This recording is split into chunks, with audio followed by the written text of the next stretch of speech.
पहला क्या था आपके पास, फिजिक्स वाली मैथ में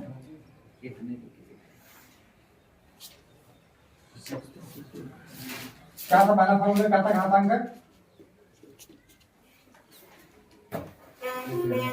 ए की पावर m इंटू ए की पावर n इक्वल टू क्या आया था आपके पास, ए की power m plus n।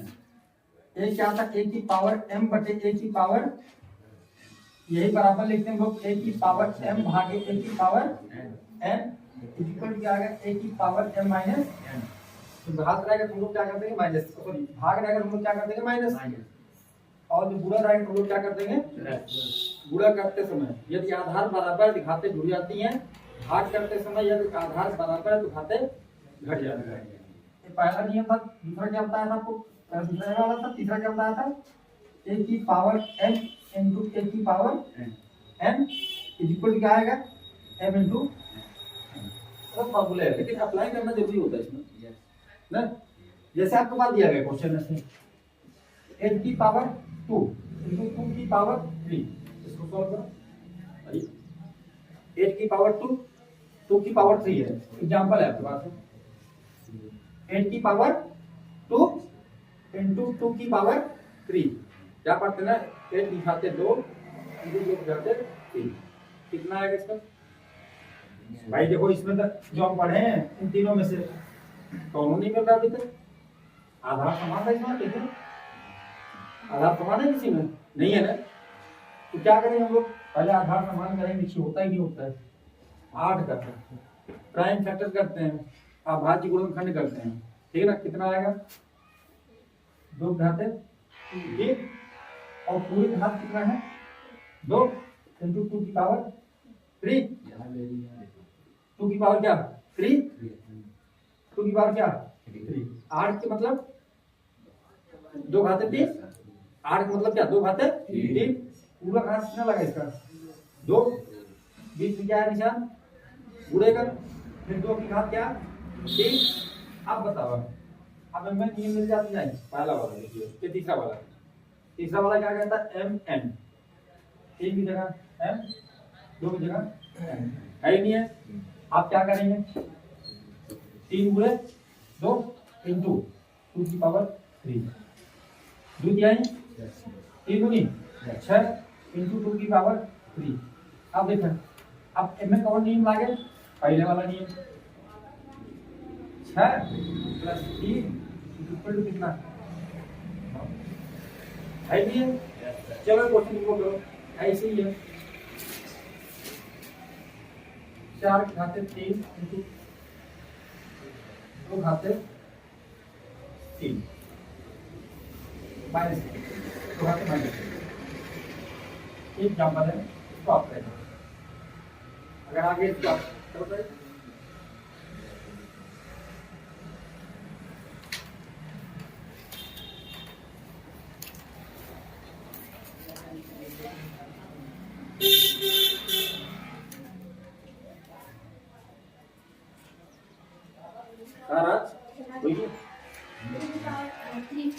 To की पावर 3 और किसी का 2 पावर 3,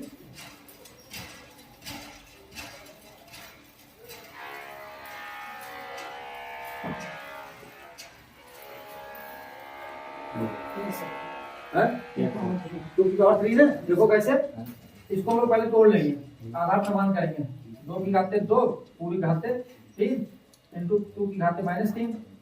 अब ये क्या है, इसकी तरीके से m गुणे m, 2 दिया है 6, 2 घाते 6, और यहाँ पर गुणे लगा के 2 घाते माइनस 3। अब m प्लस n करना है, m प्लस n करना, देखिए a की घाते m इंटू a की घाते n, तो क्या है 6 प्लस माइनस का 3, और बीच में लगेगा माइनस n। आपके पास क्या हो जाए 6 माइनस 3 2 घाते 3, ये क्या हो गया, एक फॉर्मूला और बचा इसमें, ऐसा लगा के a की पावर m इंटू b की पावर m, इसका मतलब क्या होगा a की पावर m इंटू b की पावर m क्या आएगा, देखिए घात समान है तो आधार का क्या हो जाता है गुणा, घात अगर समान हो तो आधार क्या हो जाता है, घातें देखिए समान है, एक की घात m है, b की घात क्या है m, a इंटू b की घातें m, ठीक है ना। एग्जाम्पल है, देखिए एग्जाम्पल लेते हैं यहाँ पर 6 घातें 2 इंटू 4 घातें 2, 6 घातें 2 इंटू 4 घातें 2, 6 की घात 2 4 घातें 2, क्या घात समान है? घात समान है ना, तो हम लोग क्या कर देंगे, ये वाला नियम देखिए 6 इंटू 4, इंटू मत लगाना, गुना गुना लगा देना, 10 को वही है ना, 2 बराबर 6 24 24 आते, अब 24 24 समय कितना होता है 500, ठीक है ना। ये चीज आपको आ गई ना, चले आगे बढ़े। स्क्वायर आता है आपको, वर्ग आता है, वर्ग आता है ना,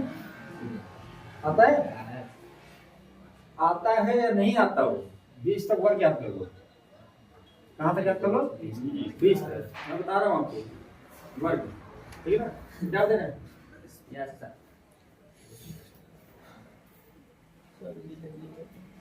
बेसिक चीजें सब पढ़ी आपने, ये भी पढ़ा है, लेकिन याद नहीं है, पढ़ा सब है, 7-8% क्या ही होगा, देखा वर्ग यानी स्क्वायर,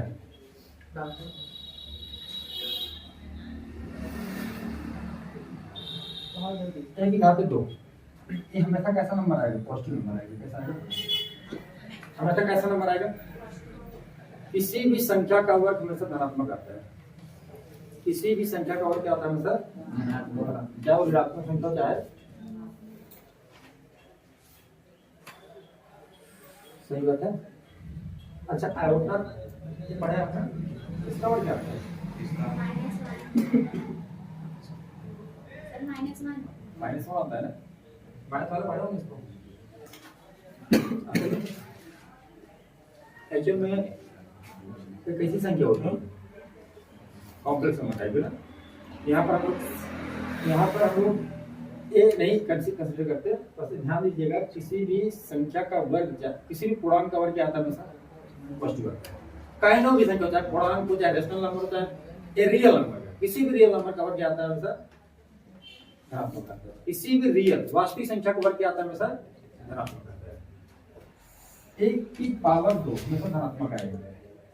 इसको हम लोग क्या पढ़ते हैं, लिखते हैं ऐसे, लिखा होगा ऐसे, पढ़ते क्या है,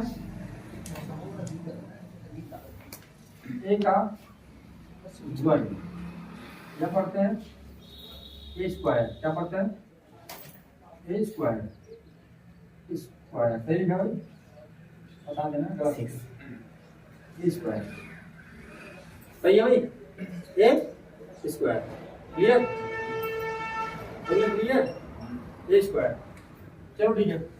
अच्छा बात, एक का वर्ग कितना, एक घात होता है, घात का मतलब क्या होता है, उतनी बार पूरा, यानी एक का कई बार होगा 2 बार, फिर 2 की घात 2, 2 गुणे 2 बराबर 4, 3 का स्क्वायर 3 गुणे 3 कितना 4 का स्क्वायर 4 गुणे 4 कितना 5 का स्क्वायर यानी 5 गुणे 5 कितना 6 का स्क्वायर 6 गुणे 6 कितना 7 का स्क्वायर 7 गुणे 7 कितना 8 का स्क्वायर 8 गुणे कितना 9 का स्क्वायर, बात नहीं करना भाई, 9 गुणे 9 कितना 10 का स्क्वायर 10 गुणे कितना 11 का स्क्वायर कितना 12 का स्क्वायर कितना 12 गुणे 12 कितना 100, 13 का स्क्वायर कितना 13 गुणे 13 कितना आ गया 169, 14 का स्क्वायर कितना 14 गुणे 14 कितना 196, 15 का स्क्वायर 15 गुणे 15 कितना आ गया 225, 16 का स्क्वायर 16 गुणे 16 कितना आ गया 256। 17 का स्क्वायर यानी 17 गुणे 17 कितना आ गया 289। 18 का स्क्वायर 18 गुणे 18 कितना आ गया 324। 19 का स्क्वायर 19 गुणे रात के 100 होता है 19 गुणे कितना आ गया 361। 19 गुणे 361 होता ना का हो तो मारी है 19 गुणे कितना होता है 361। 20 का स्क्वायर 20 गुणे 20 कितना आ गया 400। ये याद इसलिए मैं कह रहा हूँ ना। अब क्या करो गुणा करो क्या होमवर्क निकालोगे डायरेक्ट लिखोगे ना। फिजिक्स में कभी भी मैथ लगाने की जरूरत नहीं आपको। फिजिक्स में मैथ वही लोग लगाते हैं जिनको चीजें नहीं आती हैं, इसीलिए बेसिक्स मैथ कही जाती है। Basic math for physics. मैं बता रहा हूँ नंबर लाने के लिए बता रहा हूँ। आपका जुगाड़ लग गया बात दूसरी है, नकल मिल जाए ठीक है अच्छी बात है, लेकिन ये बात हमेशा याद रखना अगर आपको आएगा तो हमेशा तैयार रहोगे। कोई शिकत नकल नहीं मिलता मतलब कोई शिकत है पॉसिबिलिटी बनती है। लेकिन यहाँ ये आपको याद होगा तो आप तुरंत इम्प्लीमेंट कर देंगे, अप्लाई कर देंगे तुरंत ही। अब हो गए नोट, करोगे नोट मिटा देंगे, करिए।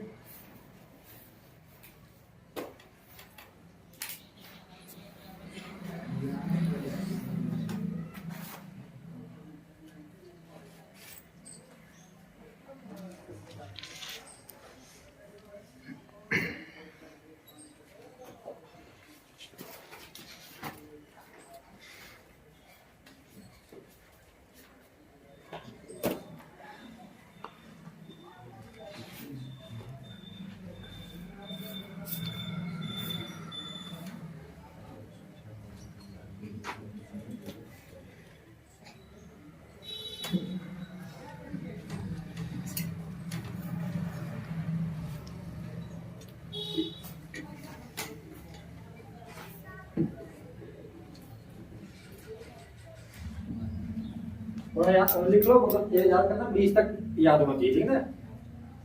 20 तक आपको क्या होना चाहिए याद होना चाहिए। क्या होता है आप क्या करते हैं लोग घन की बात करते हैं, किसकी बात करते हैं घन की बात करते हैं। कभी कभार क्वेश्चन मिल ही जाता है, ऐसी बात नहीं है, आपको क्वेश्चन मिल जाते हैं इस तरीके से, मिल जाते नहीं मिल जाते क्वेश्चन। क्या करना घन घन को क्या कहते हैं अंग्रेजी में क्यूब। क्या कहते हैं क्यूब कहते हैं ना। हम क्या कहते हैं क्यूब कहते हैं। चलो क्यूब क्या बैक भी करते हैं। 1 का क्यूब 1 यानी 1 का गुणा कितनी बार 3 बार। 2 का क्यूब 2 का गुणा कितनी बार कितना आएगा 8। 3 का गुणा 3 का क्यूब मतलब 3 का गुणा 3 बार कितना आएगा 27। 4 का क्यूब मतलब 4 का गुणा 4 बार नहीं 3 बार। हाँ 4 का गुणा 3 बार 4 का गुणा कितनी बार 3 बार कितना आएगा 64। 5 के गुणा 5 क्यूब मतलब 5 का गुणा 3 बार कितना 6 क्यूब मतलब 6 का गुणा 3 बार कितना आएगा 7 क्यूब यानी 7 का गुणा 3 बार कितना आएगा 8 का क्यूब यानी 8 का गुणा 3 बार कितना आएगा 500। 9 क्यूब 9 का गुणा कितनी बार और 10 क्यूब यानी 10 का गुणा कितनी बार 1000 ना। ये भी आपको ऑलरेडी बहुत लोग बता चुके अलग बेसिक चीजें में। आगे बढ़ते थोड़ा सा बात करते हैं किस पर द्विघात समीकरण के बारे में। किसकी बात करते हैं द्विघात समीकरण के बारे में ना। कितना वक्त है 10 का गुणा आता ही होगा आपको 10 का गुणा आता ही होगा आता है ना। और जैसे आपके पास एक चीज दिया गया 3/3 ये आपके पास दिया गया इस तरीके 2/2 ये आपके पास दिया गया 5/5 ये आपके पास दिया गया 5/5 इसको बराबर कितना लिखेंगे आप? ये आएगा काढ़ी 3, ये आएगा काढ़ी 2, ये आएगा कितना काढ़ी 5। ये चीज आता है। अगर नहीं समझ में आ रहा तो आप इसे याद कर लीजिएगा, x बटे अंडर रूट x बराबर कितना, अंडर रूट, यानी अगर x बटे अंडर रूट x है इसके बराबर आएगा, अंडर रूट x के बराबर आएगा। 3 बटे काढ़ी 3 कितना है, 3 बटे 2 काढ़ी 2 कितना है, 5 बटे काढ़ी 5 कितना है, काढ़ी में 5 याद रहना चाहिए। सिंपल सी मैथ्स आती है। अब उसके बाद ये देखते हैं, काढ़ी देखते हैं, दिमाग खराब हो गया, छोड़ दो बराबर, होता ही नहीं होता ऐसा। मैं तो अलग कोशिश करते लेकिन बायोलॉजी वाला का था ये बड़ा कठिन है, थोड़ा होता है नहीं होता ऐसा। अब देखिए, हाँ एक चीज और बताना था आपको, इसी टाइप का क्वेश्चन है। हाँ जैसे आपके पास दिया गया काढ़ी 2 गुणे काढ़ी 2, काढ़ी 2 गुणे काढ़ी 2 कितना आएगा, 2। समान काढ़ी में है, काढ़ी में अगर समान रूप से है वही संख्या आएगी, कितना आ जाएगा, 2। काढ़ी 3 गुणे काढ़ी में 3 कितना आएगा, 3। यानी हम लोग लिख सकते हैं काढ़ी x गुणे काढ़ी में कितना आएगा, आइडिया आ गई। सिंपल सा है ना, आसान लग रहा नहीं लग रहा आसान? यही चीज अप्लाई करना फिजिक्स में आपको, ना तो काढ़ी आएगा पूरा करना है आपको, यही चीज आपको अप्लाई करना पड़ेगा उसमें भी, फिजिक्स में अप्लाई करना पड़ेगा, नहीं करना पड़ेगा। अगर ये चीज आपको आती रहेगी डायरेक्ट आप सोच लेंगे काढ़ी 3 गुणे काढ़ी क्या होगा, तुरंत में टाइम नहीं है, पता नहीं है। काढ़ी x गुणे काढ़ी में क्या होता है, x खत्म कहानी, होगी नहीं होगी, ठीक मिटा दे। चलो ठीक है, बात करते हैं हम, हमने क्या बोला अभी, द्विघात समीकरण की बात करते हैं। अच्छा द्विघात समीकरण क्या होता है, द्विघात समीकरण क्या होता है, द्विघात समीकरण क्या होता है,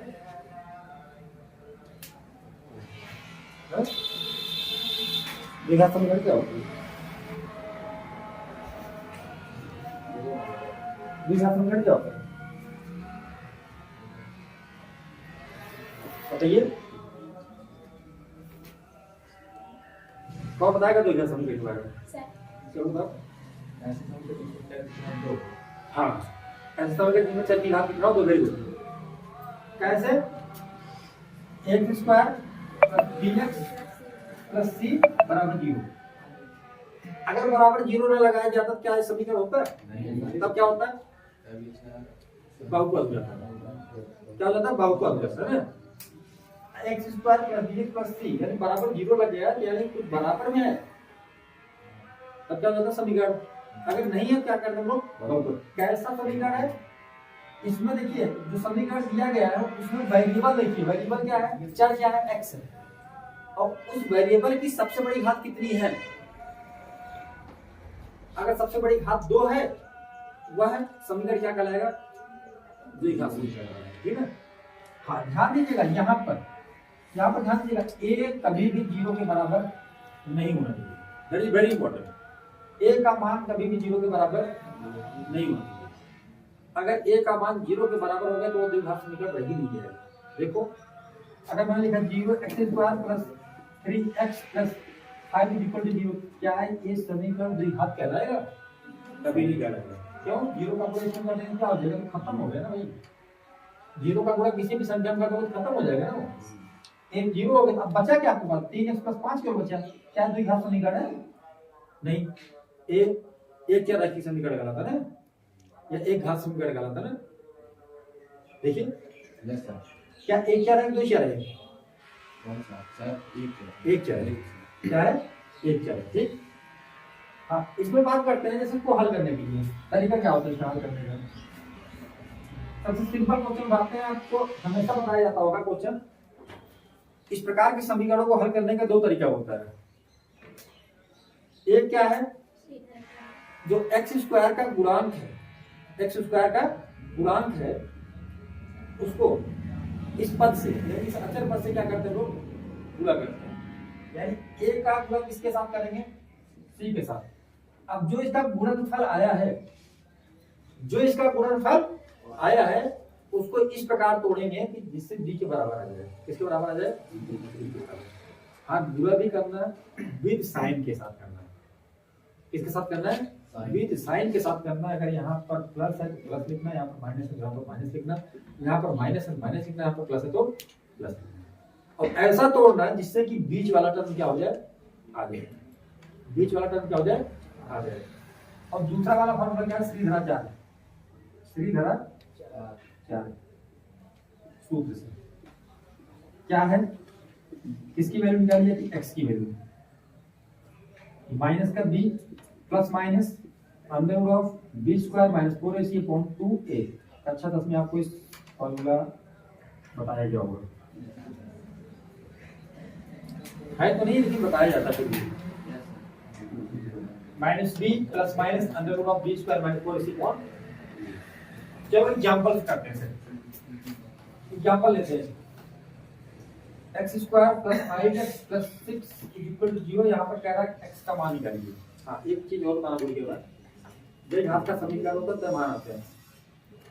जय घात के समीकरण होते तय मान आते हैं ना। x के कितने मान आएंगे यहाँ पर? जय चर समीकरण होता है तय मान आते हैं। और जितने चर का समीकरण होता है उतने समीकरण रहने भी चाहिए। इसमें कई चर का समीकरण है, एक यानी एक समीकरण सफिशिएंट है। अगर 2 चर होता तो 2 समीकरणों की जरूरत पड़ती, 3 चर होता तो 3 समीकरणों की जरूरत पड़ती, 4 चर होता 4 समीकरणों की जरूरत पड़ती। जितने भी चर बढ़ाते जाएंगे उतने समीकरण की आवश्यकता होगी। एक चर में सिर्फ एक समीकरण। हाथ से मतलब थोड़ी है, हाथ ये बताता है कितनी वैल्यू जाएगी उसकी, कितने मान आएंगे x के। यहाँ पर x कितने मान आएंगे? 2 मान आएंगे। अब एग्जांपल दिया मैंने, x square plus 5x plus 6। यहाँ पर x स्क्वायर का गुणांक कितना है भैया? x स्क्वायर का गुणांक कितना है यहाँ पर? x स्क्वायर का गुणांक कितना है यदुवंश? x स्क्वायर का गुणांक कितना है यहाँ पर? 1 है ना। अब एक काम लोग किसमें करेंगे? हम एक छक्के। अब छक को ऐसे तोड़ो जिससे कितना जाए? 5। छक को ऐसा तोड़ना चाहिए जिससे कितना जाए? 2 पूरे 2 यानी 2 3 5 आइए। अब देखा x square plus 2x plus 3x plus 6 equal to ना 0। अब ये बना रहे हैं यहाँ से यहाँ तक, यहाँ से। अब इसमें क्या कॉमन है? क्या कॉमन है इसमें? x कॉमन है। एक x के बाहर आइए तो एक बचा है प्लस, यहाँ पर क्या बचेगा? 2, क्योंकि x इसका बाहर चला गया, प्लस यहाँ पर 3 कॉमन लेंगे, फिर ब्रैकेट में यहाँ पर क्या बचेगा? x, यहाँ पर क्या बचेगा? 3 दूनी 6 बराबर 0। बात करो इन दोनों में क्या कॉमन है? x plus 2। अब इसके साथ क्या बचा? x, इसके साथ क्या बचा? प्लस 3 बराबर 0। यहाँ पर एक नया नंबर आपको बता रहा हूँ। a इन्हीं 2 संख्याओं का गुणनखंड तभी 0 होगा, इन्हीं 2 संख्याओं का गुणनखंड तभी 0 होगा या तो पहली संख्या 0 हो, या तो दूसरी संख्या 0 हो, या तो दोनों 0। 2 संख्याओं का गुणनखंड या 2 चरों का गुणनखंड, 2 किसी भी संख्याओं का गुणनखंड तभी 0 होगा जब उसमें से या तो एक संख्या 0 हो, या दोनों संख्या 0 हो, या तो दूसरी संख्या 0 हो। मतलब कहने का मतलब है अगर a इंटू बी बराबर 0 लिखा गया है, समझिएगा, ये a इंटू बी बराबर 0 लिखा गया है, यह तभी 0 होगा या तो a बराबर क्या हो जाए, या b बराबर 0 हो जाए, या तो दोनों, ठीक है ना। इसमें या कहो 0 ये हो, या तो b 0 या तो दोनों 0, तभी इनका गुणनखंड क्या आएगा? 0। यानी कहने का मतलब क्या है, एक बार रख दो x प्लस 2 बराबर 0 आएगा, x बराबर माइनस 2। एक बार रख दो x प्लस 3 0 आएगा, x बराबर माइनस का 3। यानी x के कितने मान आ गए? 2। चाहे इसमें रख दो, फिर में देखो यही आते हैं, दूसरे आते हैं, यही आता है, दूसरा आता है, श्रीधर सूत्र रखो। देखो अच्छा, यहाँ पर b का मान कितना है? 5। c का मान कितना है? 6। a का मान कितना है? 1।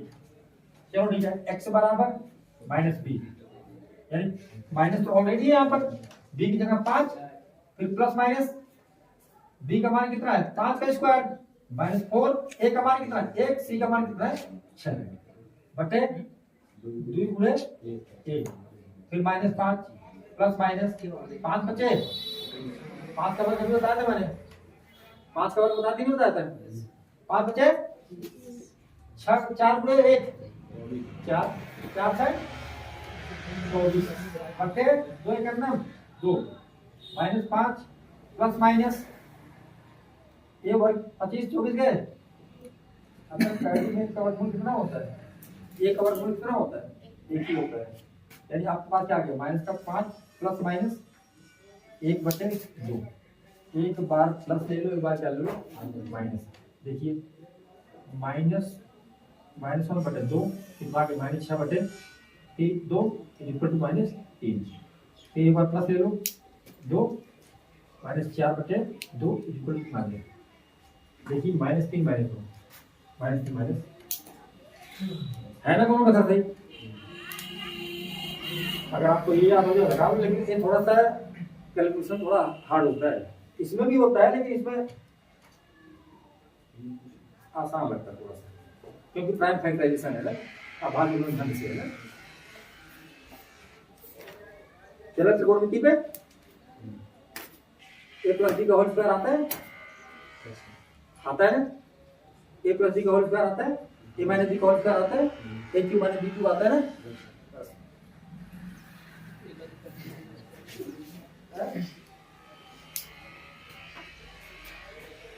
कितना बताया A plus B whole square, A square plus B square plus 2ab दूसरे से बताओ A minus B whole square, या पहले याद हो सब कुछ बताओ A minus B whole square, A minus B का होल स्क्वायर, माइनस बी का whole square, A minus plus B minus plus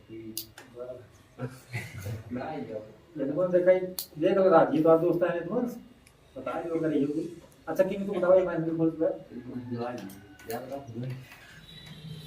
ये बताइए यार सच्ची बताओ अच्छा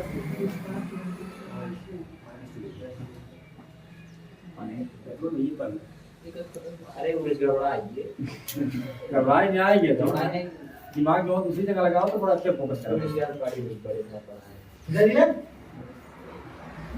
चलो ठीक है। अब बात करते हैं किसमें फिजिक्स वाली मैथ में त्रिकोणमिति की बात करते हैं।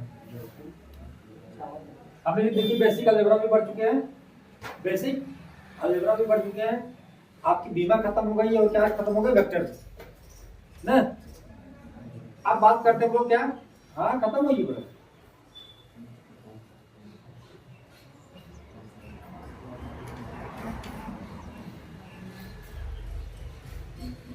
देखिए पहला क्या है त्रिकोणमिति, क्या डाले त्रिकोणमिति,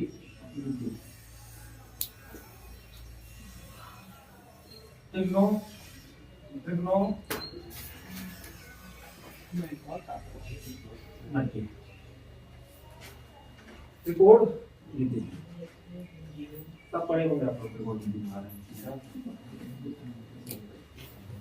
ये कवन त्रिभुज है,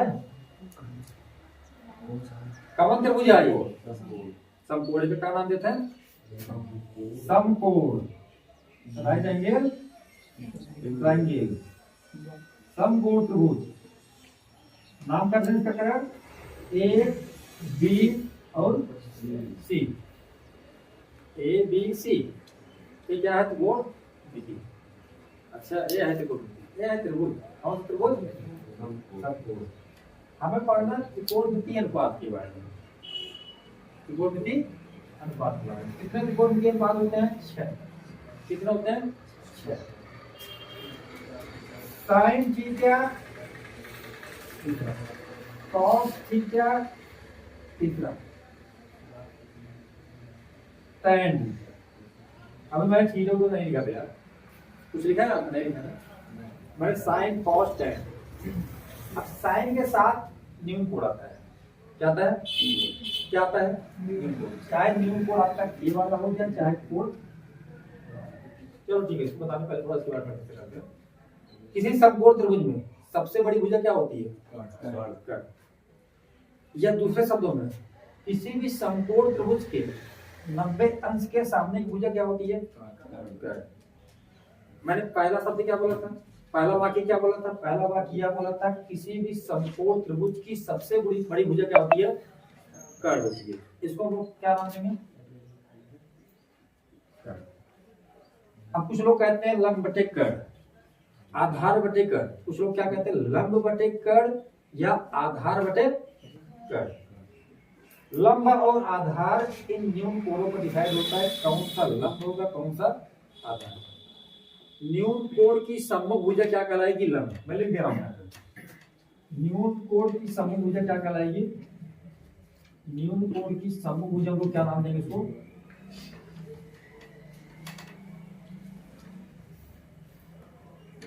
भुजा क्या कहेंगे? क्या कहेंगे? लंब। क्या कहेंगे? लंब कहेंगे। न्यून कोण की संलग्न भुजा, न्यून कोण की क्या भुजा? संलग्न भुजा क्या कहेंगे?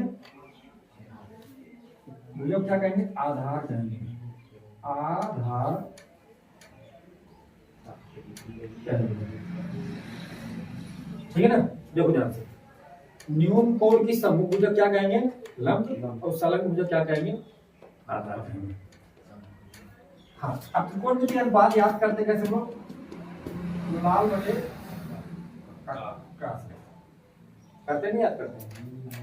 अब यहाँ पर एक कर्ण है, कर्ण का जी के, इसको हमने कर दिया एल, इसको हमने कर दिया ए। फिलहाल अभी की हमने यहाँ पर न्यून कोण किसको लिया? सी को। किसको लिया? सी को। सी के लिए यह क्या होगा? लंब।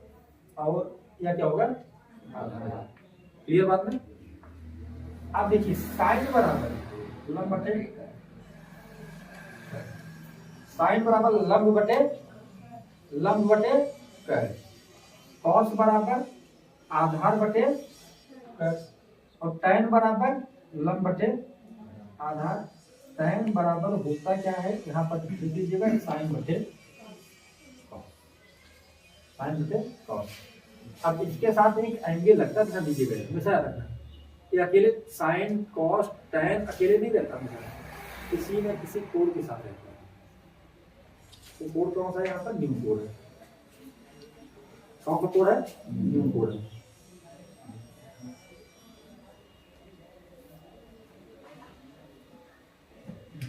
साधन क्या है ना?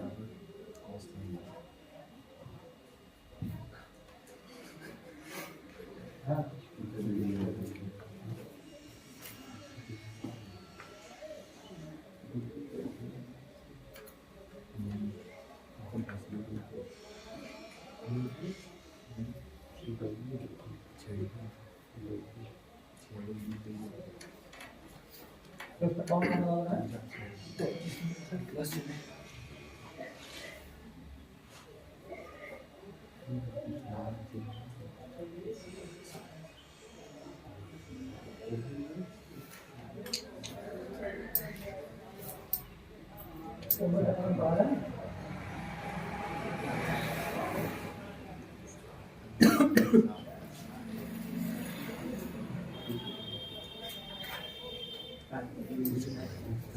ठीक है, लंब बटे आधार।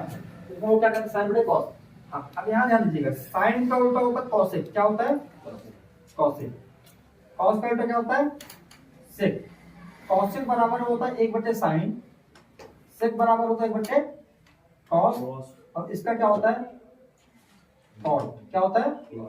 1/tan। 1/, क्या होता है? tan।